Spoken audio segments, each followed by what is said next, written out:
প্রথমে আমরা যে মেসেজটা পাই সেটা হচ্ছে রাত 12:30 সময় যে রমনা ভবন মার্কেটে আগুন লাগছে।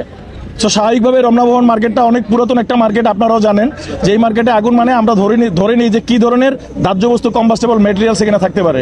সো সেই অ্যাসপেক্টের সাথে সাথে আমরা চারটা ইউনিট এখানে চলে আসে এবং তার পরবর্তীতে আরেকটা ইউনিট আমরা বাড়াই। মোট 5টা ইউনিটের ঐকান্তিক প্রচেষ্টায়, আমাদের ফায়ার ফাইটারদের চেষ্টায় আগুনটা অতি অল্প সময়ের মধ্যে আমরা নিয়ন্ত্রণে নিয়ে আসি।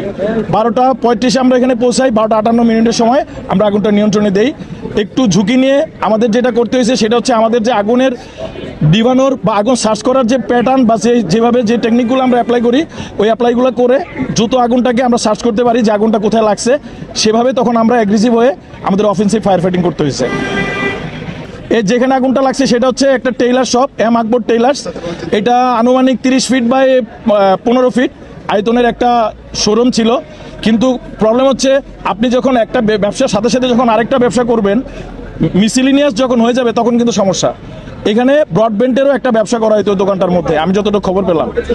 ইভেন উপরে 4 তলা 5 তলা 6 তলায় আপনারা খেয়াল করলে দেখবেন এবং ওই 3 তলাতেও দেখবেন যে করিডোরের মধ্যে বিভিন্নভাবে বিভিন্ন প্যাকেট বা স্টোর করে রাখা আছে। বিদ্যুতের কেবলগুলো আসলে কেবল ট্রের মাধ্যমে ঘোষানো রাখার কথা, কিন্তু সেটা খোলা তারের ব্যবহার আমরা অনেক বেশি দেখছি। এবং উপরে যে গার্মেন্টস অ্যাক্সেসরিজের বিভিন্ন রকম দোকানপাট, গোডাউন এগুলো ছিল।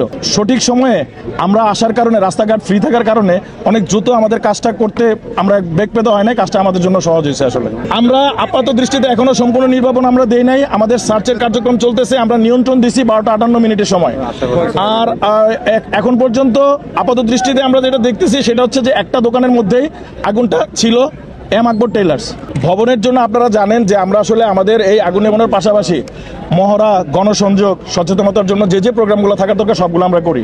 আর এটা যেহেতু পুরনো একটা মার্কেট, এটাতে যে কমিটিতে যারা আছে তাদেরকে বলা ফায়ার সেফটি ব্যবস্থা কি রাখা দরকার, ফায়ার সেফটি প্ল্যান তারা করবে কিনা, এই সম্পূর্ণ বিষয়ে তাদেরকে অবশ্যই সাজেশন দেওয়া আছে আগে থেকেই। এখানে ফায়ার সেফটির যে ব্যবস্থা ছিল, যে এটা আসলে আমরা আমাদের যে ব্যবস্থা সেটা দিয়ে আমরা করছি। এখানে ইনবিল্ট ফ্যাসিলিটিস কি ছিল সেটা দেখতে হবে এখন।